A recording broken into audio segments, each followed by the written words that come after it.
नमस्कार, आप देख रहे हैं हमारा खास कार्यक्रम वकील साहब और मैं हूं आपके साथ प्रशांत राव। आज उस शख्सियत से आपकी मुलाकात कराएंगे जो एक अधिवक्ता हैं। ऐसे अधिवक्ता जो समाज में न्याय प्रक्रिया में अपनी सशक्त भूमिका का निर्वहन करते हैं।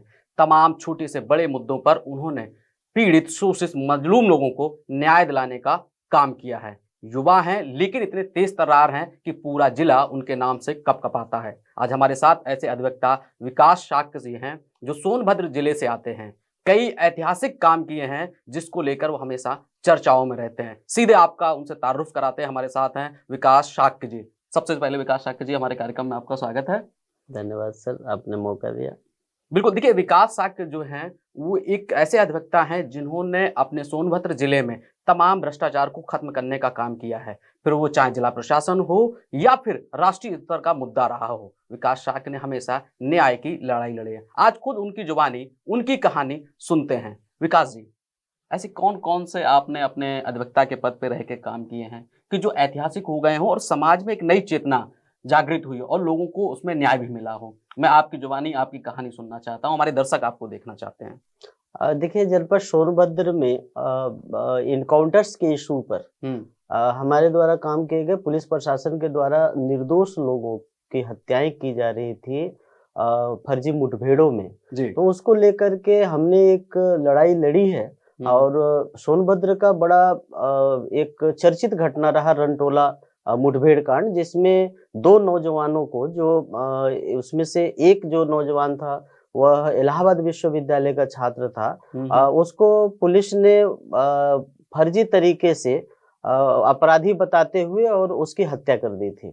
इस लड़ाई को मैंने लड़ा और लड़ते हुए 16 पुलिस कर्मियों को आजीवन कारावास के मैंने सजा कराई अदालत से।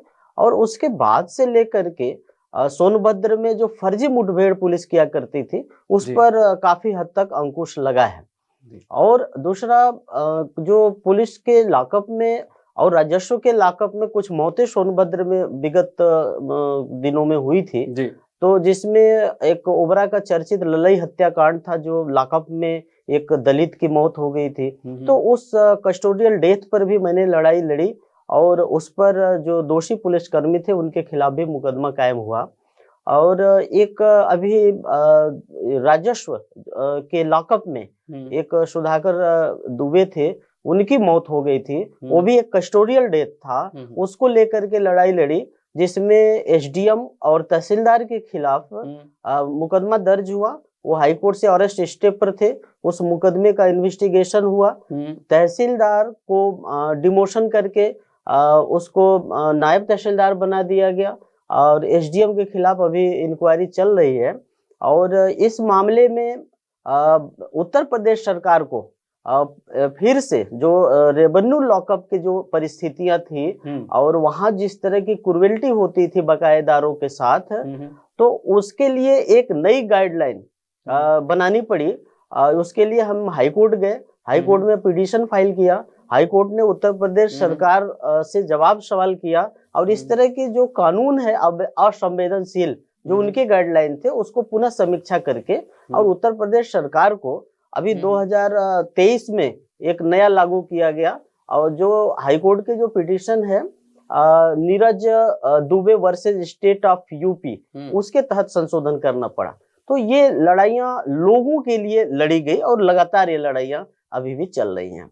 देखिए, आपको बता दूं कि अधिवक्ता हमारे समाज में एक ऐसी कड़ी है जो न्याय प्रक्रिया में आपके साथ हमेशा खड़े रहते हैं, फिर चाहे आप गलत हो या सही हो।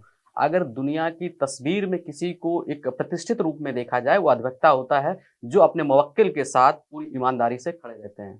विकास शाक्य जी केवल प्रशासन ही नहीं, शासन ही नहीं, बल्कि तमाम ऐसे मुद्दों पर प्रशासन से टकराए हैं, सरकार से टकराए हैं, जो आज के समय में इतिहास है। सबसे ज्यादा जो अगर देखा जाए सोनभद्र के क्षेत्र में कोल माइन सबसे ज्यादा है, या ये कहा जाए कि माइनिंग का क्षेत्र सबसे ज्यादा है। विभिन्न तरीके के वहाँ खदानें हैं जहाँ से खनन होती है, चाहे बालू हो, कोयला हो। उन मुद्दों पर भी उन्होंने खुलकर विरोध जताया है। जो नियम विरुद्ध लोग काम कर रहे थे या कंपनियां काम कर रही थी, उनको लेकर चाहे एनजीटी हो या हाई कोर्ट हो, सुप्रीम कोर्ट तक उन्होंने केस लड़े हैं। विकास जी, खनन के मामले पे भी आप खुलकर सामने आए, क्योंकि खनन के मसले को लेकर देखा जाए तो सोनभद्र में तमाम रासायनिक पदार्थों का प्रयोग किया जाता है। लोगों के स्वास्थ्य पर बड़ा बुरा प्रभाव पड़ता है। उस मुद्दे पर भी आप आगे बढ़े। निस्वार्थ भाव से आपने अपने जिले के लोगों के स्वास्थ्य का ध्यान रखा और ऐसी कंपनियां जो रासायनिक पदार्थ प्रयोग कर रही थी उनके खिलाफ आपने चार्जशीट अपील की। ऐसी कोई आपके साथ कोई घटना हुई जो आप बताना चाहते हो? सोनभद्र में पर्यावरण एक बड़ी गंभीर समस्या है और सोनभद्र में बहुत सारे ऐसे गांव हैं जहां फ्लोराइड जो पानी में जो केमिकल्स होते हैं उसके चलते गांव के गांव बच्चे से लेकर के बुढ़े तक ये पूरे अपाहिज हैं। तो इस तरह के गांव में सरकार की कोई योजनाएं नहीं जा पाती हैं और जो इंडस्ट्रियल डेवलपमेंट के नाम पर जो पॉल्यूशन है और पॉल्यूशन की मार जो वहाँ के स्थानीय लोग जो झेल रहे हैं, इस पर भी हमने बहुत काम किया है जितना मेरे अंदर सामर्थ्य था। तो अब और इसको लेकर के अभी फ्लाई ऐश पर एक काम चल रहा है। जो थर्मल पावर प्लांट्स हैं उन थर्मल पावर प्लांट से फ्लाई ऐश निकलता है। उस फ्लाई ऐश को जो वहाँ के जो फैक्ट्री वाले हैं वो ओपन एरिया में ये फेंक दे रहे हैं और उस फ्लाई ऐश में हैवी मेटल्स पाए जाते हैं, आर्सेनिक है, मरकरी है, लीड है। तो ये सब व्यक्ति के जो शरीर है ना उसमें मतलब एक कैंसर अंदर अंदर पूरा शरीर के अंदर पूरे कैंसर फैल जाते हैं और धीरे धीरे करके उनकी मौतें होती हैं। तो इस तरह से फ्लाई ऐश के डिस्पोजल के लिए कमेटी बनी हुई है, लेकिन यह डिस्पोजल के लिए कमेटी केवल ऑन पेपर वर्क कर रही है, मौके पर काम नहीं कर रही है। भ्रष्टाचार कैसे चल रहा है, ये जड़ें कहाँ पर हैं? क्योंकि आपने इसके बारे में काफी अध्ययन किया है और कोर्ट के सामने आपने तमाम तथ्य भी रखे हैं। भ्रष्टाचार की जड़ें हैं कहाँ विकास जी? देखिए इस सिस्टम में जहाँ भी अभी एक एग्जांपल मैं बताऊं कि रेणु सागर पावर कारपोरेशन है, 6 साल पहले उनका फ्लाई ऐश फुल हो चुका है और दूसरी फ्लाई ऐश इकट्ठा करने के लिए उन्होंने एनओसी मांगी थी।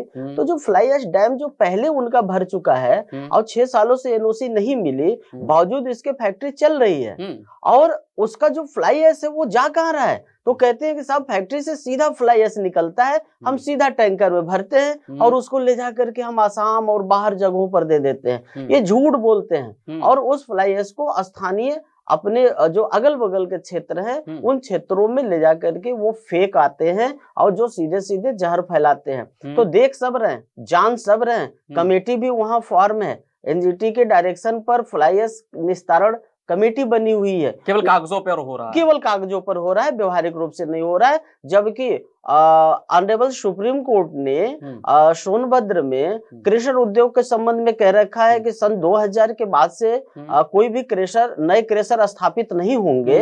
एमसी मेहता का एक केस है, उसी केस में ये आदेश हुआ था। और इसके बाद जब क्रेशर के लिए सुप्रीम कोर्ट ने कहा कि हाईली पॉल्यूटेड है सोनभद्र और रियल में पॉल्यूटेड है तो और वहां पर क्रेशर नहीं लगेंगे, सब क्रेशर के लिए तो रोक लग गया, लेकिन लगातार थर्मल पावर प्लांटों का विस्तारीकरण हो रहा है, नए नए थर्मल पावर प्लांट लग रहे हैं, उसके लिए पॉल्यूशन मायने नहीं रखता। और दूसरी चीज कि जो पॉल्यूशन के जो मानक हैं, जो थर्मल की कंपनियां हैं, ये क्या पीपीपी मॉडल पर चल रही है या फिर सरकार के द्वारा संचालित की जा रही है या किसी अन्य कंपनी के द्वारा? सरकार के द्वारा भी संचालित है और प्राइवेट जो बड़े जो निजी उद्योगपति अपने निजी फैक्ट्रियां भी वहाँ थर्मल पावर प्लांट के डाली है। मुख्य रूप से वहाँ हिंडाल्को के जो संस्थान है वो चल रहे हैं और एक भारत सरकार का जो उपक्रम है एनटीपीसी है वो वहाँ पर चल रही है और अनपरा थर्मल पावर है जो विस्तारीकरण करके अभी अनपरा ABC करके उन्होंने अपना प्लान डेवलप किया है थर्मल पावर का। ओबरा में भी इस तरह से BC करके इनका डेवलपमेंट चल रहा है थर्मल पावर का। तो ये भारत सरकार का ज्यादा वहां पर है, उस राज्य सरकार का भी है। ये थर्मल पावर वहां कंटिन्यू काम कर रहे हैं और सबका फ्लाई ऐश का अभी अगर आप देखें कि पूरे देश का डेटा है ऑनलाइन फ्लाई ऐश निस्तारण के संबंध में, तो फ्लाई ऐश की जितना उत्पाद हो रहा है उसका बमुश्किल से 12, 15, 18% ही फ्लाई ऐश का यूटिलाइजेशन हो रहा है। रेस्ट फ्लाई ऐश कहाँ जा रहा है? ये तो सरकार के डेटा में है। ये सरकार अपने डेटा उठा करके देख ले, उस डेटा में ही ये साफ साफ चीजें दिख रही हैं। और हम तो भौतिक रूप से आंख के सामने देख रहे हैं कि ये किस तरह से फ्लाई ऐश गांव क्षेत्रों में गड्ढा पाटने के नाम पर ले जा करके लोगों के खेतों में डाल दे रहे हैं, और ये पूरा एक जहरीला वातावरण सोनभद्र का बन चुका है। आपने पिटीशन फाइल की है, अब तक क्या जजमेंट आए हैं? देखिए, हमने माइनिंग को लेकर के पिटीशन फाइल किया हुआ है। उसमें एक वहाँ जो सोन रिवर है वो घड़ियाल के एक कॉरिडोर के रूप में है, और कैमूर वाइल्ड लाइफ लगता है जिसमें सोन रिवर का अधिकांश भाग है, जिसमें घड़ियाल है, मगरमच्छ है, कछुआ है। ये सब wild life, Kaimur wild life द्वारा उसमें छोड़े गए हैं, वो संरक्षित है।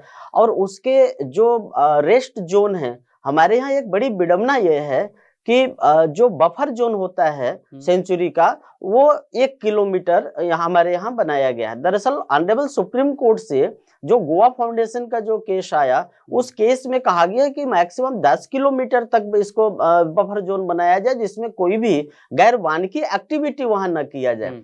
लेकिन कुछ हद तक सरकार के ऊपर छोड़ दिया गया कि स्थानीय परिस्थितियों को देखते हुए इसका कम बेसी ये कर सकते हैं उसके बफर जोन को। हमारे यहाँ सोनभद्र में 1 किलोमीटर बफर जोन लागू किया गया है, जिसको देखते हुए जो रेस्ट एरियाज जो बचते हैं नदी के, उसमें माइनिंग करने की अनुमति दे दी गई। नतीजा ये हुआ कि वहाँ के जो घड़ियाल हैं, मगरमच्छ हैं, कछुआ हैं, इन सारे लोग ये मरते चले जा रहे हैं। तो उसका एक इन्वायरमेंट पर सीधा उसका असर पड़ रहा है। और उसके ऊपर घड़ियाल सेंचुरी है मध्य प्रदेश का, तो ये एक कॉरिडोर के रूप में ये चीजें है। तो उसको लेकर के हमने जब कोर्ट में पिटीशन फाइल किया, तो ऑनरेबल एनजीटी ने बड़ी लंबा ऑर्डर करते हुए मध्य प्रदेश और उत्तर प्रदेश और बिहार, इन लोगों की एक ज्वाइंट कमेटी बना करके इसे कॉरिडोर के रूप में विकसित करने के बारे में एक ऑर्डर पास किया, और बहुत विस्तृत ऑर्डर है, 182-84 पेज का है। तो उसको लेकर के जो भी माइनिंग वहां जो बालू का करते थे, इन लोगों ने सुप्रीम कोर्ट में एक पिटीशन अपील फाइल किया, और उस अपील की हियरिंग अभी भी चल रही है। और मुझे लगता है कि निश्चित रूप से उसमें सफलता मिलेगा, और सुप्रीम कोर्ट में हम इसको अभी लड़ रहे हैं। बिल्कुल विकास जी, जब आप इतनी लड़ाई लड़ रहे हैं न्याय को लेके, तो कभी आपको डर नहीं लगा है कि कभी आप सरकार से, कभी शासन से, कभी बड़े उद्योगपति से टकरा रहे हैं? कभी भय नहीं हुआ आपको? भय तो देखिए लगातार लोग भय और दहशत में डालते रहते हैं। मैं सरकार को समय समय पर चिट्ठी लिखता रहता हूँ, लेकिन सवाल इस बात क्या है कि अकेले अगर मुझे मारेंगे या मुझे अगर कोई नुकसान पहुंचाएंगे, सिर्फ मैं रहूंगा, लेकिन मैं अपने आंख के सामने अपने सोनभद्र के इतने सारे गरीब और निरीह लोगों को मरता हुआ कैसे देख सकता हूँ? ये जो उनके प्रति जो संवेदनशीलता है, वो मुझे इनसे लड़ने का हौसला देता है। जी, कुछ ऐसे ऐतिहासिक घटनाक्रम रहे हों जिसमें लोगों को न्याय दिलाने में आपने महत्वपूर्ण भूमिका निभाई हो, और जिससे समाज में एक नई चेतना आई है? कोई ऐसा घटनाक्रम, कोई ऐसा वृतांत आपको याद हो? देखिए, हमने जो भी लड़ाई जो भी लड़ी है, वो सब समाज के लिए और यूथ के लिए यह कहा है कि आप अगर समाज में पढ़े लिखे हैं, तो आपकी सबसे पहली जिम्मेदारी बनती है कि आप समाज को दे क्या रहे हैं, और जो समाज को आप देंगे, जैसे हमने इनकाउंटर्स पे लड़ा, तो इनकाउंटर्स बंद हो गए सोनभद्र में जब हमने सजा कराई। बिल्कुल, आपके ऐतिहासिक कार्य रहे हैं। एक छोटा सा सवाल और अंतिम चलते चलते आपके परिवार के बारे में जानना चाहते हैं। बताया जाता है बहुत सामान्य सा परिवार, एक सामान्य से परिवार से विकास शाक्य आज एक अपने जिले में पहचान बन चुके हैं। ये यात्रा, ये सफर कैसे तय किया आपने? कौन आपकी प्रेरणा बने? देखिए, सही मायने में तो हम तो कक्षा 8 तक ही नियमित रूप से पढ़ पाए। उसके बाद से तो हमारी पढ़ाई बिल्कुल अपने से काम करना, मजदूरी करना, फिर मैं दूसरे के घर में खाना बनाना, फिर उनके कपड़ा धोना, ये सब चीजें करते करते किसी तरह से मैं हाई स्कूल पास हुआ। इसके बाद इंटर मैंने प्राइवेट पढ़ी है, और इसके बाद फिर मैंने बीए दुद्धी से मैंने किया, गवर्नमेंट कॉलेज से। वो भी उस समय में वकील जो होते हैं कचहरी में, उनके साथ में मैं मुंशी का काम करता था, उनका फाइल बस्ता ढोने का काम करता था। उसके बाद जीवन संघर्ष रहा आपका। उसके बाद से लेकर के कंटिन्यू मेरे अंदर एक सोच थी कि हम जिन भी परिस्थितियों से, घर पर जमीन जायदाद भी नहीं है, जो मदर फादर है वो घर पर खेती किसानी का ही काम करके करते हैं। आज भी मेरे पास मैक्सिमम 2-2.5 बीघे की जमीन है, उसी से अपना सब कुछ चलता है। बावजूद इसके जो अपने जो लड़ने की या समाज के लिए कुछ करने की जो महत्वाकांक्षा थी, वो मुझे वहां से एक खेत से उठा करके मुझे यहाँ तक ले आई है। और मैंने कहा कि अपने जीवन में अगर मैं कुछ पढ़ पाया, चाहे जिन परिस्थितियों से लड़ करके मैं पढ़ा, तो समाज के लिए मैं क्या दे सकता हूँ, इस पर हमेशा चिंतनशील रहता हूँ। दर्शकों, आपको बता दूं, ये वही विकास शाक्य हैं जिन्होंने अपने जिले के प्रतिनिधि जो सदन में प्रतिनिधित्व करते हैं, उनको भी न्याय का आईना दिखाने का काम किया है। दुद्दी से विधायक रहे, चाहे रूबी प्रसाद हो, चाहे वर्तमान में अभी हाल में ही जिन्हें सजा दी गई है, राम दुलार गौड़, उनके खिलाफ भी न्याय की प्रक्रिया में उन्होंने बढ़ चढ़कर हिस्सा लिया है और कोर्ट में ऐसे तथ्य पेश किए हैं कि उनके खिलाफ फैसला आया। लोगों को न्याय मिलने की उम्मीद विकास शाक्य की वजह से जानी। बस छोटे से चंद शब्दों में आप में जानना चाहेंगे कि रूबी प्रसाद हो या फिर रामदुलार गौड़ हो, ये जो घटना रहे, इन घटनाओं में कैसे आपने पैरवी की और लोगों को न्याय की आशा मिली, और ऐसे जनप्रतिनिधि जो गलत तथ्य पेश करके जनता के सामने आ रहे थे? रूबी प्रसाद जी दुद्दी से विधायक हुआ करते थे। ये सामान्य जाति के हैं और इन्होंने एक शेड्यूल कास्ट के उनके यहाँ पर सोनभद्र में डॉक्टर थे, उनके साथ इनकी शादी हुई थी। अपने को शेड्यूल कास्ट बताते हुए सुरक्षित सीट दुद्दी से ये चुनाव लड़ी और विधायक। कब का रहा? ये आज से हो गया करीब 10 साल पहले की ये घटना है। और वो विधायक बनी और विधायक बनने के बाद इनके किस पार्टी से विधायक थी? ये निर्दल जीती थी, बाद में इन्होंने कांग्रेस ज्वाइन कर लिया था और इसके बाद फिर सपा में चले गए और आज के तारीख में वो भारतीय जनता पार्टी में है। अच्छा। तो इसके बाद उनका जो भी बिहार के अररिया के रहने वाली थी, इनका सारे डॉक्यूमेंट्स निकाल करके और इनके खिलाफ जो इनके अपोजिट में रामनरेश पासवान जी लड़ रहे थे, तो उन्होंने सब कुछ लेकर के आया। मैंने तहकीकात किया और मैं रूबी प्रसाद के खिलाफ लड़ा भी और सफल भी हुआ। पूरी कमेटी ने इनके खिलाफ निर्णय दिया। इसके बाद फिर कमिश्नरी में इन्होंने अपील किया, वहां भी इनके खिलाफ निर्णय आया। अभी वो मामला इलाहाबाद उच्च न्यायालय में चल रहा है। और अभी जो वर्तमान समय में जो नाबालिग बच्ची के साथ दुष्कर्म करने के मामले में वर्तमान के विधायक रहे, अभी तो उनको हटा दिया गया, टर्मिनेट कर दिया गया। सजा हो गई रामदुलार गौड़ जी को। उनके इस नाबालिग बच्ची के बलात्कार करने के आरोप में न्यायालय में 9 सालों तक मुकदमा चले और 300 से अधिक तारीखें चली और ये लगातार इस लड़ाई को लड़ा गया और अल्टीमेटली विधायक को 25 वर्ष का कठोर कारावास और 10 लाख रुपए का जुर्माना इनके ऊपर लगाया गया और आज वो जेल में है और दुद्दी विधानसभा के वो सीट खाली करनी पड़ी सरकार को और उन्हें टर्मिनेट कर दिया गया। बिल्कुल, ये थे हमारे साथ सोनभद्र के जाने माने अधिवक्ता जो लगातार जिनका संघर्षमय जीवन रहा है, विकास शाक्य। एक सामान्य से परिवार में जन्मे विकास शाक्य आज अपने जिले के साथ प्रदेश में एक अहम पहचान बना चुके हैं। सोनभद्र में चाहे मनुष्य हो, जीव जंतु हो या आम आदमी हो, उनको लेकर उन्होंने न्याय की लड़ाई शुरू की। हर जगह उन्हें सफलता प्राप्त हुई है। ऐसे ही हमारे तमाम जो अधिवक्ता हैं जो समाज में अच्छा काम करते हैं, हम आपको अपने कार्यक्रम वकील साहब के माध्यम से आपको रूबरू कराते रहते हैं और उनकी जो कहानियां होती हैं, जो प्रेरणा होती हैं, वो आप तक पहुंचाने का काम करते हैं। जल्द ही एक नए शख्सियत के साथ आपसे मुलाकात करेंगे।